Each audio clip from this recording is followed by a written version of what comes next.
데살로니가서 3장 6절에서 18절. 형제들아, 우리 주 예수 그리스도의 이름으로 너희를 명하노니 게으르게 행하고 우리에게 받은 전통대로 행하지 아니하는 모든 형제에게서 떠나라. 어떻게 우리를 본받아야 할지를 너희가 스스로 아나니 우리가 너희 가운데서 무질서하게 행하지 아니하며 누구에게서든지 음식을 값없이 먹지 않고 오직 수고하고 애써 주야로 일함은 너희 아무에게도 폐를 끼치지 아니하려 함이니 우리에게 권리가 없는 것이 아니요 오직 스스로 너희에게 본을 보여 우리를 본받게 하려 함이니라. 우리가 너희와 함께 있을 때에도 너희에게 명하기를 누구든지 일하기 싫어하거든 먹지도 말게 하라 하였더니 우리가 들은즉 너희 가운데 게으르게 행하여 도무지 일하지 아니하고 이를 만들기만 하는 자들이 있다 하니 이런 자들에게 우리가 명하고 주 예수 그리스도 안에서 권하기를 조용히 일하여 자기 양식을 먹으라 하노라. 형제들아 너희는 선을 행하다가 낙심하지 말라. 누가 이 편지에 한 우리 말을 순종하지 아니하거든 그 사람을 지목하여 사귀지 말고 그로 하여금 부끄럽게 하라. 그러나 원수와 같이 생각하지 말고 형제같이 공면하라. 평강의 주께서 친히 때마다 일마다 너희에게 평강을 주시고 주께서 너희 모든 사람과 함께 하시기를 원하노라. 나 바울은 친필로 문안하노니 이는 이는 편지마다 표시로서 이렇게 씁니다. 다 함께 우리 주 예수 그리스도의 은혜가 너희 무리에게 있을지어다. 아멘. 여러분, 고민이 병이 나아도 고민이시더라고요. 병이 나오면 이제 무슨 일을 할지, 지금까지 이제 일을 해오다가 이제 벌어왔던 것들을 전부 이제 투병하는데 다 썼고, 이제 그 다음부터는 이제 어떻게 살아야 될지 고민을 하시더라고요. 우리 보호자들도 그런 고민들을 하고, 또 이제 문제는 뭐냐면 예전처럼 막 그냥 일을 함부로 할 수 없는 것이 몸이 이제 예전 같지 못하기 때문에 조금 편안한 가운데 일할 것 어떻게 찾겠습니까? 그렇죠? 어떻게 찾겠어요? 근데 여러분 걱정하지 마시기 바랍니다. 우리가 아멘 보니까 두 분 하셨네. 너무 현실적인 얘기죠. 근데 오늘 그 현실적인 얘기를 좀 하려고 해요. 우리가 일하는 거에 대해서 걱정할 필요가 없어요. 정말 하나님의 이 섭리하심과 인도하심에 대해서 분명히 하시면 우리가 걱정할 필요가 없어요. 무슨 말이냐? 하나님이 우리가 무엇을 먹을까 마실까 입을까 염려하지 말라 말씀하시면서 이것이 너희에게 있어야 될 줄을 아신다 모르신다? 아신다 했어요. 아신다 했어요. 문제는 뭐냐면 나의 욕심이 문제인 거예요. 하나님은 내가 그것이 필요한 것을 아시고 내게 넉넉히 채워주십니다.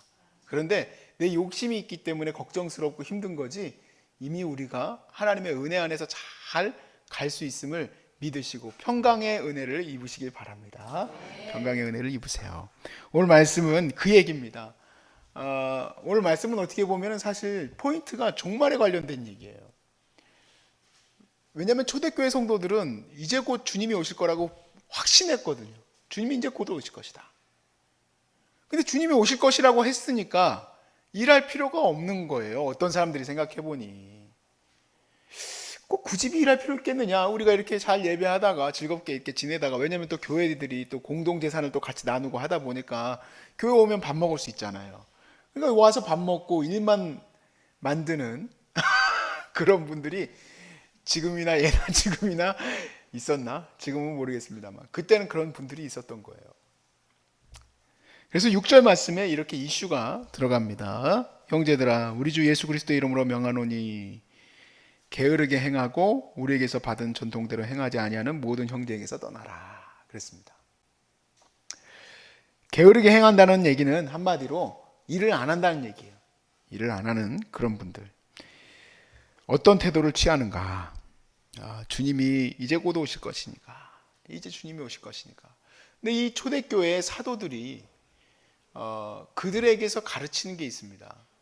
바로 뭐냐면 자기들이 얼마든지 성도들에게 이렇게 정말 사역을 열심히 감당하니까 이런 연보를 또 어느 정도 이렇게 생활할 수 있도록 또 그 선교를 감당할 수 있도록 함께 또 이렇게 채워나갈 수 있어요. 왜냐하면 교회는 그것을 또 후원하니까. 그렇지만 이때 당시의 세팅은 더 그것이 급진적이에요. 왜냐하면 사람들은 너무 핍박이 강했거든요. 이렇게 핍박이 강하니까 그래 요한이 말한 대로 지금 이제 말세가 왔구나. 종말이 왔구나. 예루살렘도 이제 멸망하고 그러는 모든 현상들이 나타나게 됐을 때 진짜 주님이 오실 거라고 믿었기 때문에 그들의 마음에는 더 이상 일할 필요가 없을 것 같은 마음이 들었을 거예요. 근데 사도들은 질서를 가르쳤어요. 질서. 그래서 우리가 열심히 일하고 밤낮으로 일하면서 우리의 선교 활동을 했으니 너희도 우리에게서 본을 받아야 마땅하다. 누구보다도 사도들이 주님 오시길 기다렸겠죠. 더 믿었고 내일이라도 오실 거라고 믿었을 거예요. 사도들은. 그런데 내일이라도 오실 거라고 믿는 사도들이 왜 일하느냐 얘기예요. 그게 바로 질서라는 얘기죠. 질서. 그래서 일하는 것이 중요하다는 겁니다. 7절부터 8절 말씀에 9절까지 말씀에 이렇게 돼 있어요. 어떻게 우리를 본받아야 할지를 너희가 스스로 아나니 우리가 너희 가운데서 무질서하게 행하지 아니하며 누구에게든지 음식을 값없이 먹지 않고 오직 수고하고 애써 주야로 일함은 너희 아무에게도 폐를 끼치지 아니하려 함이니 우리에게 권리가 없는 것이 아니오 오직 스스로 너희에게 본을 보여 우리를 본받게 하려 한다 그랬습니다. 이 자비량 선교가 지금도 있습니다만은 이때 당시의 목적은 정말 가르치기 위한 목적이에요. 일 안 하고 주님이 오실 날을 기다리고 있다 그런 말을 하고 다니니까 이 사도들은 열심히 자기가 일하면서 주님이 오실 것을 대비하는 사람은 오늘도 일을 해야 된다라는 얘기를 하는 거예요. 그래서 다음과 같은 규칙을 말할 수 있었습니다. 10절부터 12절 말씀에 우리가 너희와 함께 있을 때에도 너희가 너희에게 명하기를 누구든지 일하기 싫어하거든 먹지도 말게 하라 했더니 우리가 들은즉 너희 가운데서 게으르게 행하여 도무지 일하지 아니하고 일을 만들기만 하는 자들이 있다 하니 이런 자들에게 우리가 명하고 주 예수 그리스도 안에서 권하기를 조용히 일하여 자기 양식을 먹으라 하노라 그랬습니다. 제가 이 말씀이 왜 여러분 일하는 거 내일 일하는 거에 대해서 걱정하지 마십시오 라고 얘기를 했냐면 초대교회는 정말 급진적인 거의 막장과 같은 상황이에요. 핍박과 어려움과 또 그리고 내일 주님이 당장 오실 것 같은 그런 분위기 속에 있었는데도 불구하고 내가 지금 몸이 건강하고 주님을 기다리는 성도로서 지금 내가 일할 수 있다면 하나님이 우리에게 일자리를 주실 줄로 믿습니다. 일을 허락하세요. 먹을 수 있도록 그리고 같이 교회를 섬길 수 있도록 그렇게 허락하셔요. 그리고 사실은 그때 오지도 않으셨어요. 가장 중요한 것은 일하는 것에 욕심입니다. 욕심. 잠언 기자가 이렇게 하나님께 고백을 하죠. 두 가지 기도 제목이 있다고 주님께 기도를 해요. 잠언서 30장 말씀에 7절과 8절에 내가 두 가지 일을 주께 구하였사오니 내가 죽기 전에 내게 거절하지 마시옵소서. 곧 헛된 것과 거짓말을 내게서 멀리하옵시며 두 번째는 나를 가난하게도 마옵시고 부하게도 마옵시고 오직 필요한 양식으로 나를 먹이시옵소서 그랬습니다. 우리가 늘 원하는 것은 지금보다 더 좋은 거, 더 좋은 차, 내 자녀들이 어떻게 하면 더 좋은 교육을 받고 또 물려줄 수 있다면 또 물려줄 수 있을까 이런 생각을 하죠. 그런데 주님은 우리에게 원하시는 것이 무엇인지를 알고 계시기에 오늘 내게 가장 적절한 것들을 허락하신 줄로 여러분이 믿으시면 가장 행복한 사람입니다. 하나님이 내게 가장 적절한 것을 허락하신 거예요. 직장을 못 구할 수도 있습니다. 저도 그렇게 생각을 해요. 못 구할 수도 있는데요. 못 구했다가 해가지고 우리가 일할 곳이 없는 게 아닙니다. 우리는 충성되이 주의 사명을 어디서든지 감당해 나갈 수 있어요. 왜냐하면 일을 주셨어도 일한 곳에서 나는 어떻게 하면 주님의 거룩한 사랑과 섬김으로 이들을 섬길 것인가 하는 그러한 사명감으로 있는 거지, 나라 일을 맡겼다면 나라 일로서 내가 어떻게 하면 더 갑의 영역에서 사람들을 좌지우지할 것인가가 아니라 나는 어떻게 하면 이들을 섬길 것인가 하는 마음을 가져야 되겠죠. 목사가 되었다면 목사로서 어떻게 하면 우리 성도들을 섬길 것인가 하는 마음을 가져야 되겠죠. 근데 그 이상의 것들을 생각하는 것은 무엇입니까? 그것이 바로 죄인 거죠. 그게 바로 우리의 욕심인 거예요. 내 영성, 이 일에 대한 영성은 바로 이겁니다. 하나님이 내게 필요한 만큼 그만큼 허락하신다는 거예요. 이 만나의 영성이 여러분에게 있으면 평강이 넘칠 줄로 믿습니다. 평강이 넘칠 줄로 믿어요. 때로는 주님은 나를 높은 곳으로 인도하시기도 하시고 낮은 곳으로 인도하시기도 하셔요. 낮은 곳으로 인도하셨을 때 하나님 왜 나를 낮은 곳으로 인도하셨습니까? 왜 내 연봉이 작습니까? 왜 나를 하나님 알아주지 못하는 사람들에게 보내셨습니까가 아니라 나를 여기서 인도하신 것도 하나님의 뜻이라는 것을 여러분 받으실 수 있겠습니까? 그런 것을 받으셔야 돼요. 그것을 받을 수 있어야 돼요. 참 안타까운 게 우리 청년들이 청년 사역을 하다 보니까 갑자기 뜬금없이 직장을 그만둬요. 그래서 야, 너 그 직장 그만두면은 뭐 먹고 살래? 갑자기 그렇게 그만두면 어떡하니? 이제 처녀가 한 32살쯤 됐으니까 저는 이렇게 사람이 이렇게 차근차근 자기 사역을 이렇게 감당해 나가야 되지. 뭐 일하다가 툭 하고 그만두고 그러면 되나? 그래서 상담을 했어요. 그랬더니 그 자매의 눈빛은 뭘 모르는 소리 하고 있네요 하고 그렇게 하는 눈빛이에요. 얼마든지 수당이 나온다는 거야. 수당 받아먹을 거 다 받아먹고 또 일하면 된대요. 아, 이게 뭐지? 이건 또 이상하다 생각을 했어요. 그래가지고는 자기가 지금 여기 이 직장에서 월급 받는 것만 위해서 살아가는 사람밖에 더 되겠습니까? 그게 아니라 자기 삶에 주신 이것이 또 확장되어지는 것은 거기서 충분히 배워서 또 다음으로 나가는 거 아니겠어요? 근데 우리 여기 계시는 분들은 그런 생각을 갖고 있는데 제가 함께 했었던 청년들은 그 생각 안 하는 청년들도 있더라고요. 이거 어떻게 해야 되지 하는 생각이 들었어요. 요셉이 여러분 하나님 앞에서 쓰임받을 때 어렸을 때부터 성인에 이르기까지 하루도 하나님 앞에 안 쓰인 적이 있습니까? 없어요. 성경에 보면 모든 시간이 항상 하나님 앞에 쓰였어요. 우리가 그 결론을 가지고 그의 삶으로 들어가 보세요.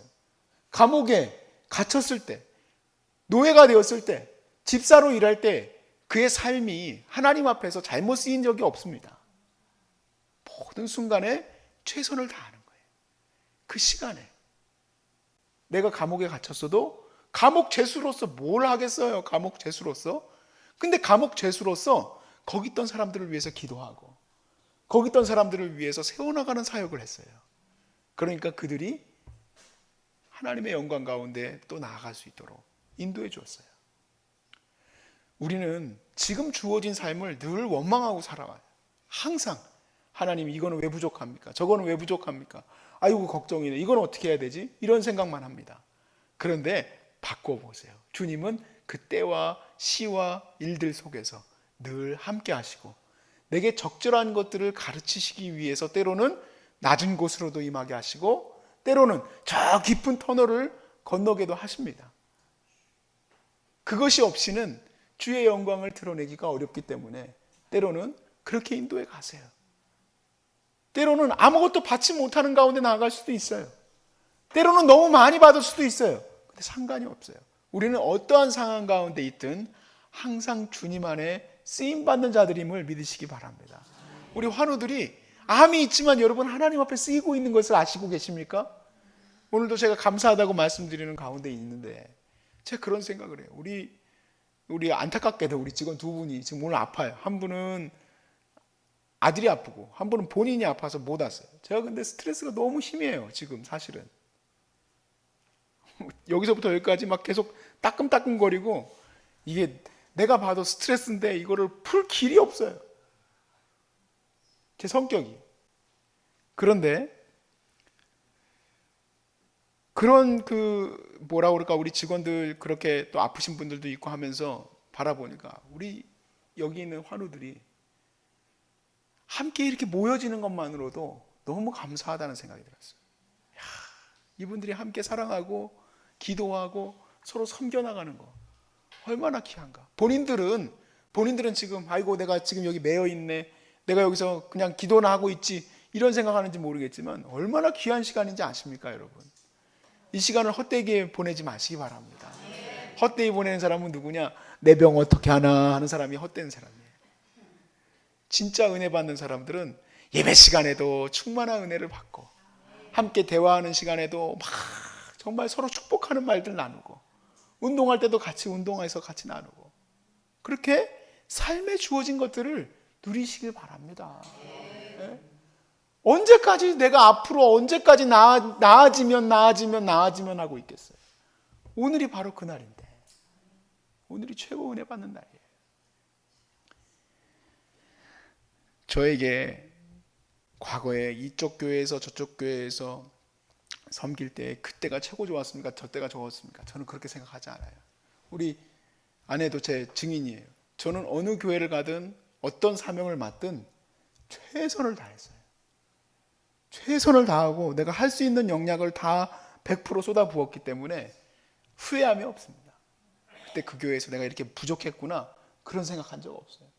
앞으로 내가 더 나아지기 위해서가 아니라 오늘 주어진 삶을 어떻게 잘 해내느냐가 더 중요한 거예요. 오늘 16절 말씀에 이렇게 얘기하죠. 평강의 주께서 친히 때마다 일마다 너희에게 평강을 주시고 주께서 너희 모든 사람과 함께 하시기를 원하노라. 주님께서 때마다 일마다 여러분과 함께 하십니다. 그렇게 소망만 하고 있는 게 아니라 진짜 그렇게 되고 있는 거예요.